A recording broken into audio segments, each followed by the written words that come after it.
Listen up, you ignorant pigs. Put down your crack pipes and your beer bongs. It's time for Holy Divers Night at the Movies. This night's offering for Beyond the Pit is Eaten Alive, 1976, starring Stuart Whitman, Neville Brand, Carolyn Jones, and Mel Ferrer. A young Robert Englund, Marilyn Burns, Crystin Sinclaire, Janice Blythe, directed by Tobe Hooper, and written by Mardi Rustman. So deep in the swamps of Louisiana, Judd, Neville Brand, plays a disfigured innkeeper at the edge of town. Upon learning one of his guests is a prostitute, he dispatches her with a pitchfork. Let's check it out.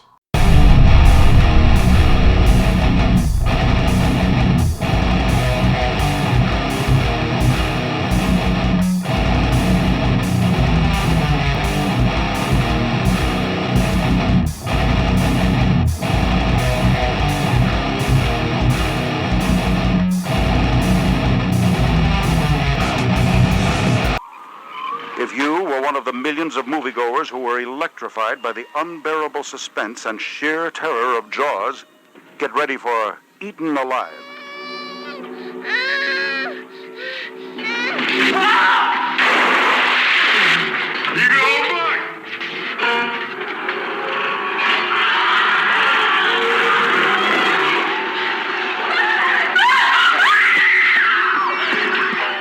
Created by Tobe Hooper, maker of the screen sensation The Texas Chainsaw Massacre, Mardi Rustman presents a new horror classic, Eaten Alive.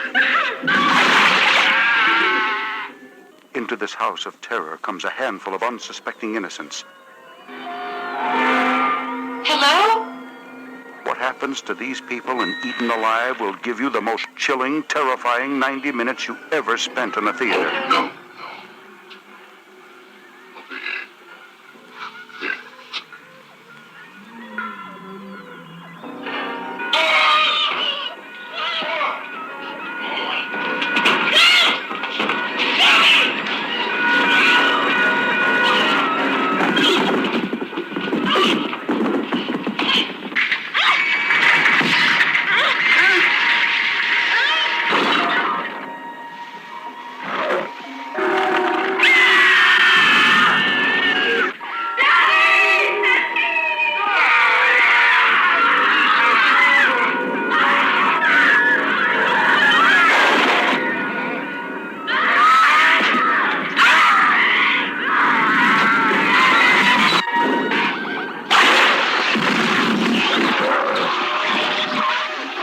Mardi Rustman presents Eaten Alive.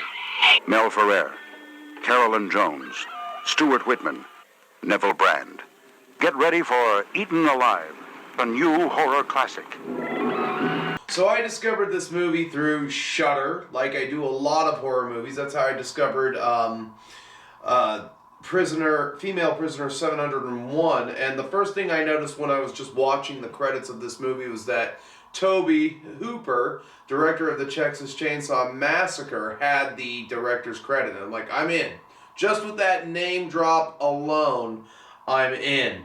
And then the second thing that I noticed was the performance of Judd, played by Neville Brand. And I'm like, wow, this guy isn't some like bum that they got in here off of the streets.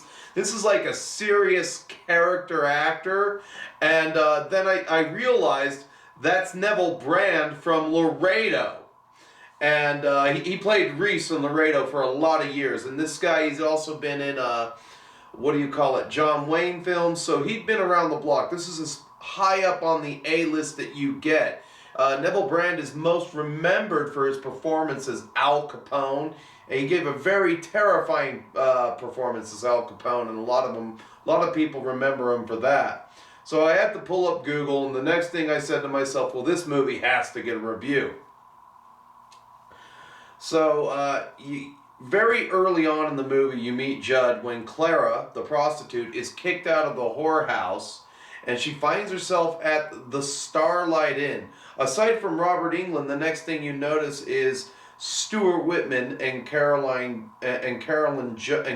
Jones. Why are they in a Tobe Hooper film? Well, funny story about the first Texas Chainsaw Massacre is they made that movie for about $140,000, and that grossed $31 million at the box office. So this being Tobe Hooper's second film after Texas Chainsaw Massacre, they attached a lot of A-list stars to get the booking up so that people would go and see this movie. And the movie itself is based on the serial killer, or the American killer story, of Joe Ball, aka the Alligator Man. Now, if you're a Texan and the name Joe Ball comes up, that's a name that's not easily forgotten. It's the name synonymous with campfire stories, a lot like the Corpsey killings back on Staten Island. So Joe Ball, back in 1917, enlisted in the Army. Needless to say, went to the Western Front. And he probably got messed up there. World War I used up a lot of guys, needlessly. And, that was one that the Americans could have sat out, but he went anyway. And after World War I, with the advent of Prohibition, Joe Ball became a bootlegger. After Prohibition, he decided that he had enough money to open up a saloon, and one of the things that he put in the back of that saloon was a pit filled with alligators. Now, one of the immediate things that you notice about Judd's Inn is that it's got a big old fence and a big old walled off pond, and there's an enclosure with a crocodile in it. Now, why would they have a crocodile in back of a hotel? I don't know, but one of the reasons why this movie had the animal is that Jaws, a year prior, it made a lot of money, and ravaged sharks, dogs, bears, you name it, killing people and eating them. That was kind of the in thing, was let's make killer animals the new monsters. And so that's why they had the crocodile out back. But Joe was kind of a player. He had a reputation for being a ladies' man. The only problem is that ladies around that saloon of his would go missing. It wasn't until the death of Julia Turner, the fourth girl, did the cops come back to conduct a more thorough investigation, still to come up with nothing. Finally, a neighbor caught him quartering a body for meat and dumping it into the alligator pond. And then after girls 5 and 6, they come back to confront Joe, who pulled a gun out from underneath the cash register and shot himself in the heart rather than go to jail. The cops began scouring the saloon, and they found female bones in the pond. One of the girls, Joe just shot in the back of the head. Wasn't even creative about it. Just shot her right in the back of the head, threw her in a shallow grave, and that was Hazel Brown, because I think that was the third girl to go missing. They then found his scrapbook, and it contained dozens of girls and not to mention dozens of disappearances. Now, one of the girls kind of stood up for Joe, the murderer. She said that only 2 girls were murdered, but it could be as high as 20. They don't know conclusively. It's one of those things like the Corpsey killer. They just don't know who did what. In this case, they don't know the actual number. Could be 2, could be 20. We don't know. The alligators were then turned over to the local zoo, where they lived out the rest of their lives, for you animal rights activists. Eaten Alive loosely follows the story of Joe Ball, is that everybody has to come to Judd or the Starlight Inn, and this is kind of where their problems begin. So Clara, played by Roberta Collins, the prostitute, goes to the Starlight Inn, and she's the first victim done in with a pitchfork. Now, Neville Brand was said to be a handful because he, even offset, whenever he was close to working, he never broke character. Not to mention, he was constantly hitting on Roberta Collins, trying to get her in the sack. He's like, you know who I am, I'm Neville Brand. You're going to give me that pussy. I know you are. And she didn't like him for that, because he was constantly hitting on her. And, I don't blame him either, because back in this time frame, Neville Brand is a household name. I mean, reruns of Laredo are going strong. You know, he's been in John Wayne films. He had that recognition. So, you know, I mean, you're going to throw down with a chick if you even get the slightest hint that you think that she's interested. But, of course, he pitchforks her and then feeds her to the croc.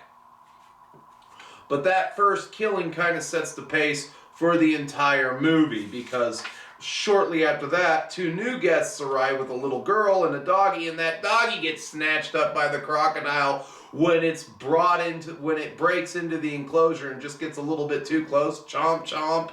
And, you know, I mean, of course, this traumatizes the girl, and Judd flips out, "You gotta get in here, come up here where it's safe." And they go in after this tragedy, you know, willingly. You know, it's kind of like that scene in Dracula where he says, "Welcome to my home. Well, enter freely of your own will and leave some of the happiness you leave behind." So they go in there, and shortly after that, Buck shows up. There's an argument between, which is Robert Englund's character, there's an argument between Judd and Buck, and some money's exchanged. He's like, "You just stay off my property. I got decent folk in here. Decent folk." And he leaves and he drives off. And then finally, after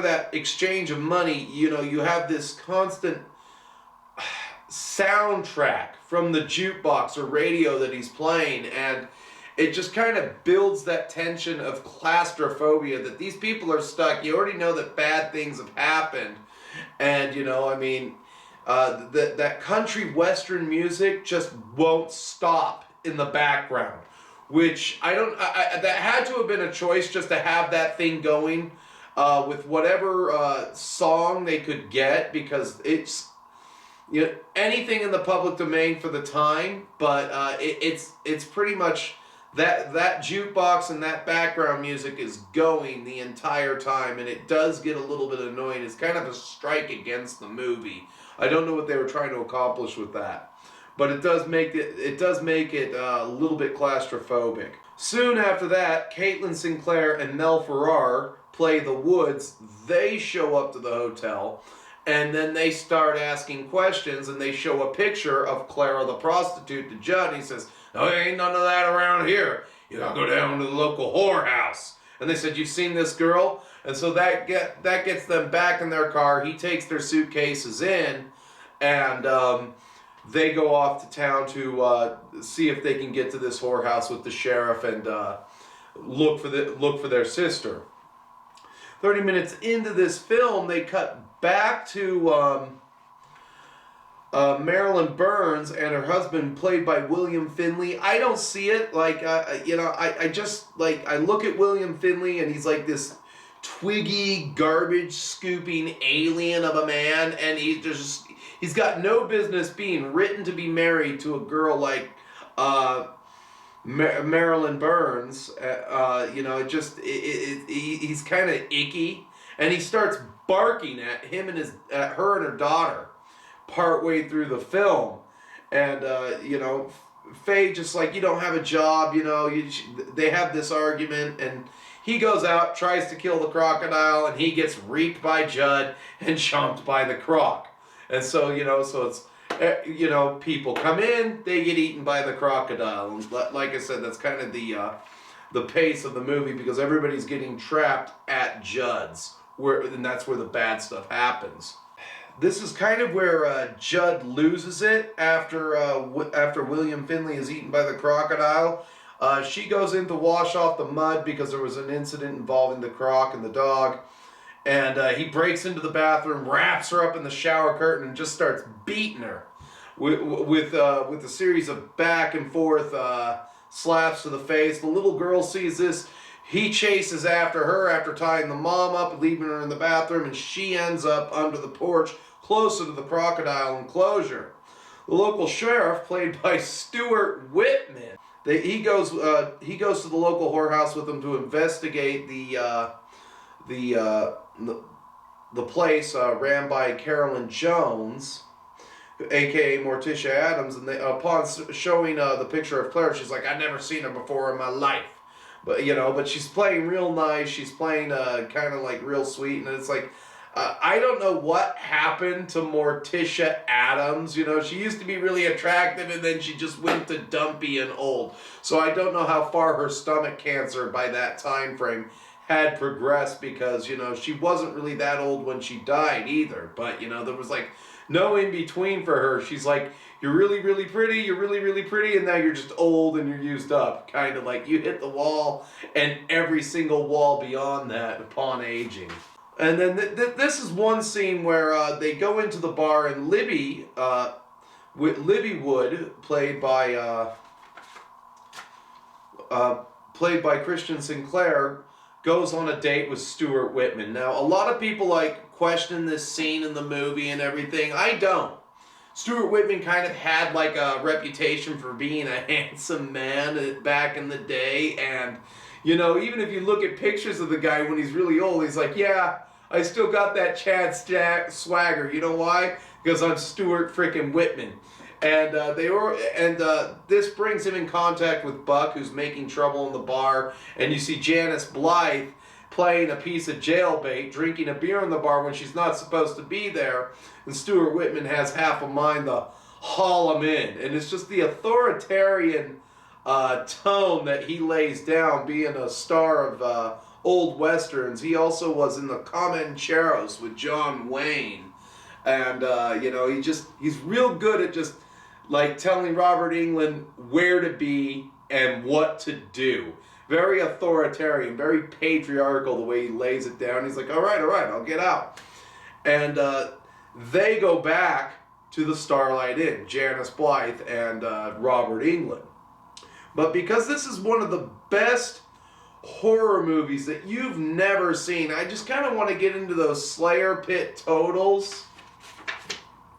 We have 5 kills, 1 naked Janice Blythe, 6 breasts, 3 buttocks, 1 doggy croc chump, pitchfork to the guts, 1 case of slapping a bitch Sean Connery style, gratuitous country western music, gratuitous crocodile feeding frenzy, 2 cat and mouse chases, multiple slashes with a reaper, shotgun foo, gratuitous Stuart Whitman, sexy bondage scene, intense grindhouse claustrophobia. Slayer Pit Academy Awards go to Tobe Hooper for Best Director, Neville Brand for Best Actor for his portrayal of Judd, the backwoods innkeeper. Robert Englund as Buck. My name is Buck, and I'm raring to fuck. Janice Blythe for being Janice Blythe. HD has to give this 3 skulls. You know, there's some parts that just in this movie that don't work. There's this weird, awkward slap fight in that bar scene and everything. You know, but other than that, this is a really solid grindhouse movie that does what a grindhouse movie is supposed to do. Grind, and grind. And it's got that dirt on it that, you know, would later be copied by Quentin Tarantino and stuff like that, you know. Anyway, if you want to know more about Neville Brand was in Cal Hill, U.S. Marshal, 1973 with John Wayne, where he played an Indian by the name of Lightfoot, who just stopped by to have a cup of coffee. Another cool fact about Neville Brand is that he served in the 331st Infantry of the 83rd in Europe, earning a Silver Star for his bravery. And then Neville Brand is also a terrifying Al Capone in The Untouchables, starring alongside the likes of Robert Stack in that one. A little bit about Stuart Whitman. Stuart Whitman is another John Wayne alum in the Comancheros, 1961. They gave him top billing for this. Him and Neville Brand got top billing for this movie. So, you know, they did push those two out there to draw people into this movie because, you know, from the director of the Texas Chainsaw Massacre, Stuart Whitman, Neville Brand, Carolyn Jones, Mel Ferrer. You know, they pushed those names out there. They wanted this one to exceed the $31 million of Texas Chainsaw Massacre, and it just didn't have that kind of weight. As a matter of fact, cool thing about this movie is that it did lapse into public domain, And I think I might actually be able to live stream this on Rumble, perhaps. I don't know. I'll have to look into it and do a little bit more research. But a lot of people question that date scene with and all it took to get Libby Wood to go out on a date was one "How do you do, man?" He just kind of had that swagger. But anyway, as you know, YouTube has many features you can use to interact with me. You can like the video, dislike the video, comment, or subscribe. But till I see you again, keep watching horror movies and stay metal, my friends. Going on. I friggin' sold out. It's better to burn out than to fade away. Whoa, whoa, whoa.